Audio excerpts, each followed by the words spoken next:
Assalamualaikum warahmatullah.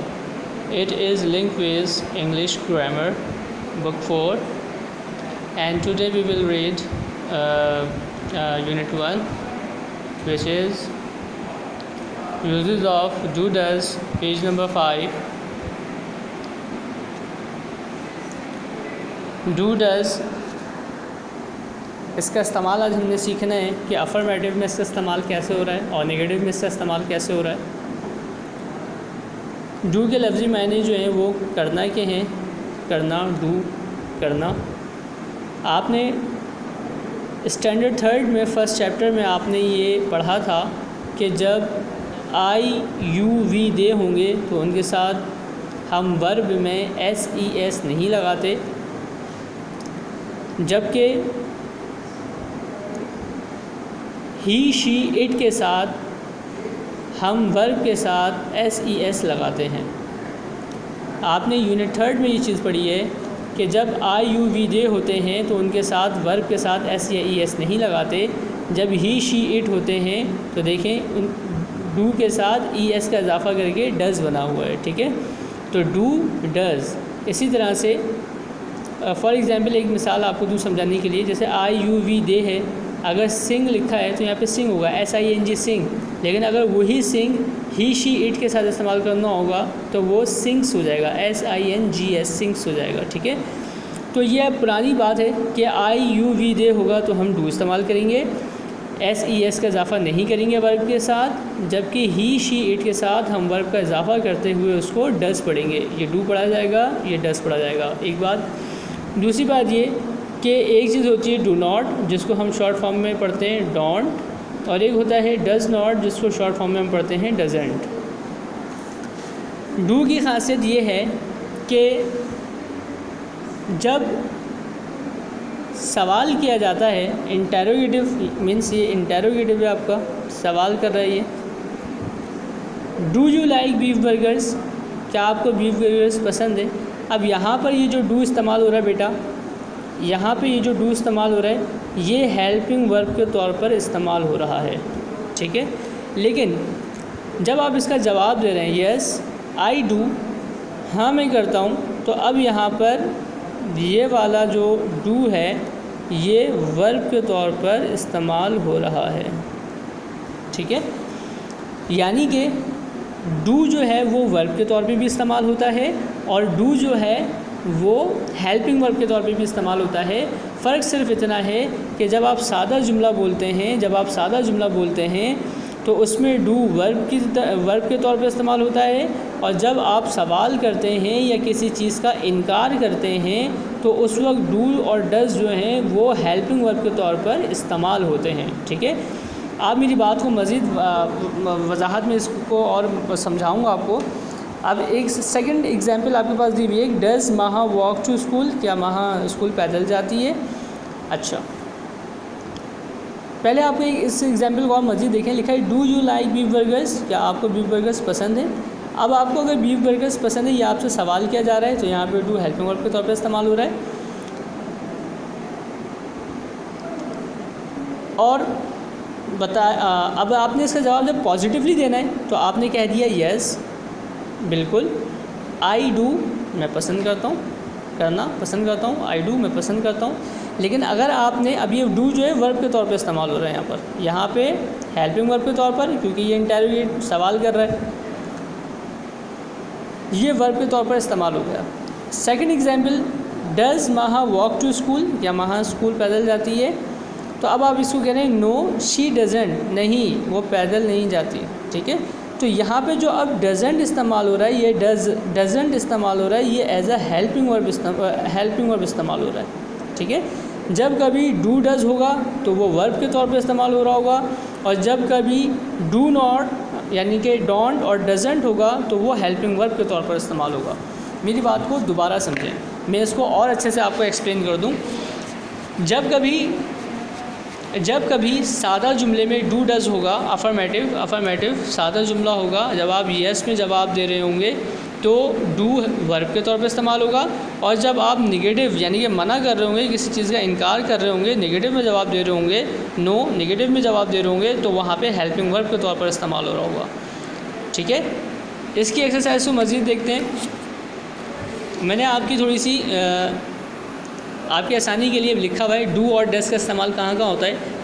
I we they you any plural name, ये वही चीज़ मैंने लिखी हुई है जो आपको यहाँ बताई हुई है कि देखें आई वी दे यू इनके साथ डू इस्तेमाल हो रहा है और ही शी इट के साथ डज इस्तेमाल हो रहा है। मैंने आपकी ये चीज़ दोबारा यहाँ बताई है कि I we they you any plural name, यानी कि जब कोई आपके पास दो या दो से ज़्यादा नाम होंगे तो उसके साथ डू इस्तेमाल होगा। और नीचे लिखा हुआ है he she it any singular name, यानी कि जब कोई एक नाम होगा तो उसके साथ आप डज इस्तेमाल करेंगे। ये आपकी 1A एक्सरसाइज है जिसमें आपसे कहा जा रहा है टेक द करेक्ट वर्ड, यानी कि आप करेक्ट वर्ड पे निशान लगाइए। तो देखें ये मैंने फिल किए हैं। ये ही लिखा हुआ है तो ये देखें ये लिखा हुआ है ही डज के साथ इस्तेमाल होता है तो इसलिए मैंने डज पे टिक कर दिया। Does he wear a tie, does he eat with chopsticks. फिर डू दे, देखिए मैंने ऊपर बताया अभी आपको दोबारा कि दे के साथ डू इस्तेमाल हो रहा है तो लिहाजा डू दे स्पीक इंग्लिश। फिर ये देखें एक नाम आ गया, मैंने आपसे कहा है कि सिंगुलर नेम वाहिद नेम होगा, एक नाम होगा तो क्या आएगा डज, तो इसलिए हम से पहले क्या लगाएंगे डज। और फिर the children sleep in the same room as you, अब यहाँ पे एक चाइल्ड नहीं है बल्कि चिल्ड्रन है, बच्चों की बात हो रही है, ज़्यादा बच्चे हैं तो उसके लिए हम क्या लगाएंगे डू लगाएंगे। देखें ये चिल्ड्रन ज़्यादा हैं, ठीक है, तो इसलिए हमने प्लूरल नेम्स कहते हैं ज़्यादा कहते हैं तो इसलिए हमने यहाँ पे इसके साथ डू लगा दिया। एक्सरसाइज 1B देखें, इसको मैच करेक्टली करना है, आपने मैच करना है। ये मैंने आपके लिए नंबरिंग भी की है इसमें ताकि आप बात को समझें आसानी से। फर्स्ट जो है आपका इसमें लिखा हुआ है does the doctor work at night, एक ऑप्शन दिया हुआ है आपको, फिर दूसरा ऑप्शन दिया हुआ है आपको, तो ये आपको मैच करना है। देखें मैंने एक एग्जाम्पल करी हुई है इसकी, does the doctor works at night. अब ये आपसे पूछे कि डॉक्टर रात में काम कर सकता है, तो अंडरस्टूड सी बात है भाई, डॉक्टर तो दिन में भी काम करता है, डॉक्टर रात में भी काम करता है, तो देखें मैंने इसको मैच किया हुआ यस बिल्कुल। अब ये पॉजिटिव जवाब दे रहा हूँ तो इसलिए आ गया ही डज।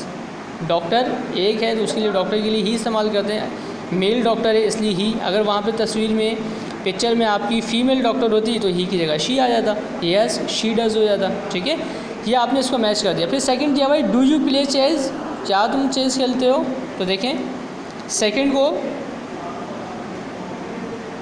अब ये देखें इससे प्ले नहीं हो रहा, ये कंफ्यूज हो रहा है, नहीं खेल पा रहा है, तो ये इसका मैच किया हुआ है नो आई डोंट, नहीं मैं नहीं खेल रहा, इसको सेकंड से मैच कर दिया है। फिर third does Anila play the piano, क्या अनीला पियानो बजा रही है, तो देखें फर्स्ट सबसे ऊपर देखिए अब नो शी डजंट, नहीं वो पियानो नहीं बजा रही, यानी कि मना कर दिया नो। अब नो के साथ जब नो कर दिया तो डजंट आएगा, यानी कि आखिर में नॉट भी आएगा। नो आपने शुरू में मना कर दिया तो आखिर में भी मना करेंगे डजंट, ठीक है, शी डजंट। अगर आई होता तो आई डोंट हो जाता, टी फिर भी याद है, ठीक है। अगर शुरू में मना कर रहे हैं तो आखिर में भी हेल्पिंग वर्ब लगाकर और नॉट लगाकर मना किया जाएगा। जबकि अगर आप आंसर यस में दे रहे होंगे तो फिर आप डू या डज लगाएंगे, बाद में नॉट नहीं लगाएंगे, बस ये फ़र्क है दोनों में, ठीक है। फिर तीसरा देखें लिखा हुआ है do they like to eat fish, क्या वो मछली खाना पसंद करते हैं, तो फिर इसकी ये जो आपका नंबर 4 है, देखें सेकंड वन ऊपर देखें यस दे डू, बिल्कुल वो पसंद करते हैं। देखें ये फ़िश खा रहे हैं और मज़े से खा रहे हैं, कोई कन्फ्यूजन नहीं है। जैसे पॉइंट 2 में कन्फ्यूज़ हो रहा है लड़का, चेज़ नहीं खेल पा रहा तो इसलिए उसने लिखा आई डोंट। लेकिन ये जो बच्चे हैं ये मज़े से जो है ये फ़िश इंजॉय कर रहे हैं तो इसलिए लिखा हुआ यस दे डू, बिल्कुल वो करते हैं। फिर number 5 do I paint this red, क्या मैंने ये रेड कलर किया है, ये दूसरा दोस्त से पूछ रहा है तो उसका दोस्त जवाब दे रहा है यस यू डू, हाँ तुमने किया है। फिर इसके बाद इसको मैच कर लें, इसको इस तरह से मैच कर लें, 1 से मैच कर लें, उसके बाद 2 को 2 से मैच कर लीजिए, 3 को 3 से मैच करना है, ठीक है। 4 को आप 4 से मैच कर लें और 5 को आप 5 से मैच कर लें, ठीक है। तो ये रिप्लाई कर रहा है दूसरा आंसर, ये इसे क्वेश्चन कर रहा है, ये इसे क्वेश्चन कर रहा है तो इसको जवाब दे रहा है यस यू डू, तुमने किया है। तो ये आपकी 1B एक्सरसाइज थी। फिर हम इसको देखते हैं, दोबारा देखते हैं। आपको 3 ऑप्शंस दिए हुए और दिया हुआ है आपको 1C में कह रहा है fill in each speech bottom with a correct sentence from the box, कह रहे हैं आपको बॉक्स में 3 आंसर दिए हुए हैं, आपने पुट करने, आपने फिल करने कि कौन सी जगह पे क्या आंसर आएगा। देखिए फर्स्ट ऑफ ऑल क्वेश्चन कर रहा है do you read before you sleep, क्या तुम सोने से पहले पढ़ती हो। आपके पास 3 ऑप्शन है, शी डज़ वो पढ़ती है, तो क्या अगर मैं यहाँ शी डज़ लिखूँ, शी डज़ वो पढ़ती है, या मैं नहीं शी डज़ यानी कि पहला आंसर शी डज़ मैं यहाँ नहीं लिख सकता, शी डज़ से मतलब वो पढ़ती है, लेकिन शुरू में उसने क्या दिया नो नहीं पढ़ती, तो इससे मुराद ये कि मुझे यहाँ ऐसा लफ्ज़ लिखना पड़ेगा जो आखिर में इनकार कर रहा हो। तो देखें ठीक है, कह रहा है आई डोंट, तो यहाँ पे हम लिखेंगे नो आई डोंट, ठीक है। सेकंड, अब ये चीज़ तो हमने कर लिया, अब हमारे पास 2 ऑप्शंस बचे हैं।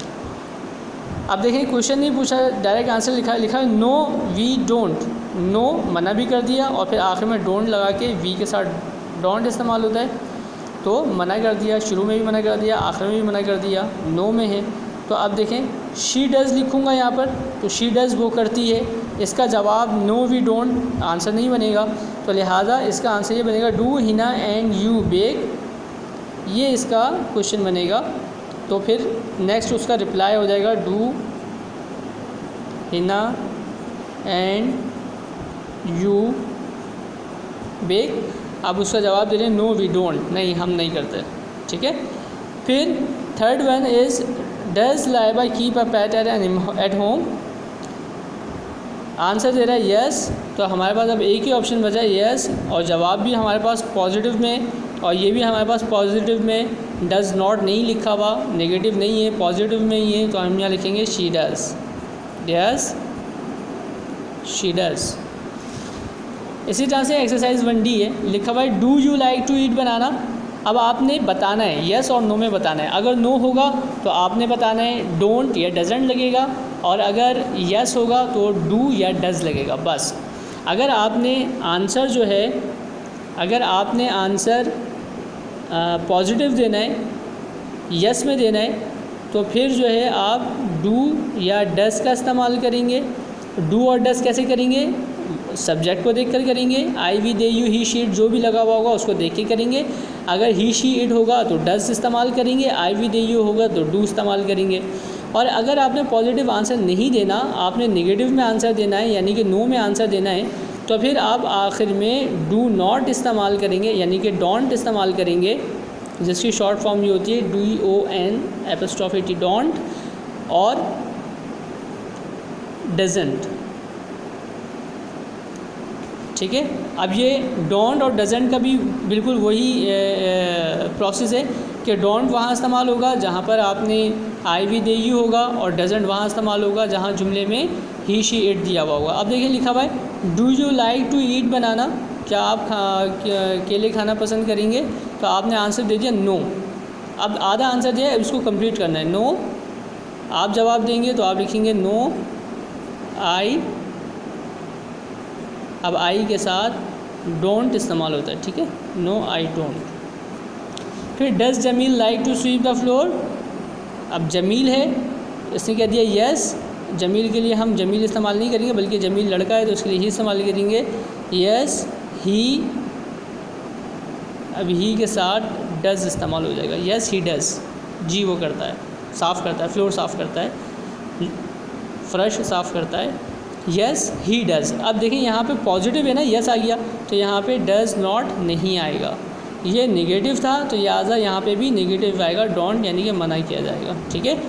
ये डज़ जो है ये हेल्पिंग, जो पॉजिटिव है ये हेल्पिंग वर्ब के, तो ये वर्ब के तौर पर इस्तेमाल हो गया, और जो नेगेटिव है ये हेल्पिंग वर्ब के तौर पर इस्तेमाल हो गया। फिर do the teachers wear uniforms, क्या टीचर्स ने यूनिफॉर्म पहना हुआ है, देखें किसी ने यूनिफॉर्म नहीं पहना हुआ, नो दिया हुआ है तो आप लिखेंगे नो। अब टीचर्स बहुत सारे हैं तो आप लिखेंगे नो दे डोंट, नहीं उन्होंने नहीं पहना। फिर does the bird sing, yes का आंसर आ गया तो आप लिखेंगे yes, yes the bird, sorry yes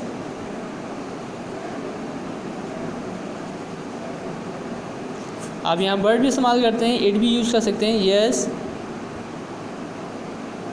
yes it does, ये भी हो सकता है यस द बर्ड डज, ये भी हो सकता है, ठीक है। यस इट डज, बिल्कुल वो करता है। Do they bath at night, answer दिया हुआ है नो में, तो आपने लिखा नो, फिर आपको सब्जेक्ट दिया हुआ है दे, नो दे, आपने मना करना है तो आप दे के साथ हम डू करते हैं तो हम फिर डोंट लगाएंगे, नो दे डोंट, ठीक है। फिर ये आपकी लास्ट एक्सरसाइज थी 1D। इसमें आपको मैं दोबारा बता दूं कि डू डज़ का इस्तेमाल बताया गया है। डू डज़ जब आप येस में आंसर देते हैं, जब आप येस में आंसर देते हैं तो डू और डज़ लगाते हैं, और जब आप नो में आंसर देते हैं तो डोंट या फिर डज़ नॉट लगाते हैं। जब आप येस में आंसर देते हैं तो डू डज़ लगाते हैं। डू डज़ का अंदाज़ा कैसे करते हैं, सब्जेक्ट को देख के लगाया जाता है। ही शी इट होगा तो डज़ आ जाएगा, आई वी दे यू होगा तो डू आ जाएगा। इसी तरीके से जब आप नेगेटिव में जवाब देते हैं तो डोंट या डजेंट लगाते हैं, इसमें भी वही होगा, डोंट होगा तो आई वी दे यू, और अगर ही शी इट होगा तो डजेंट आ जाएगा। बस ये इतना सा इन दोनों के दरमियान डिफरेंस था, ये आज आपको समझाना था, और मुझे उम्मीद है कि आपको समझ में आया होगा। अगर आपको कोई प्रॉब्लम हो तो फिर आप बाद में दोबारा डिस्कस कर सकते हैं। अस्सलामु अलैकुम व रहमतुल्लाह।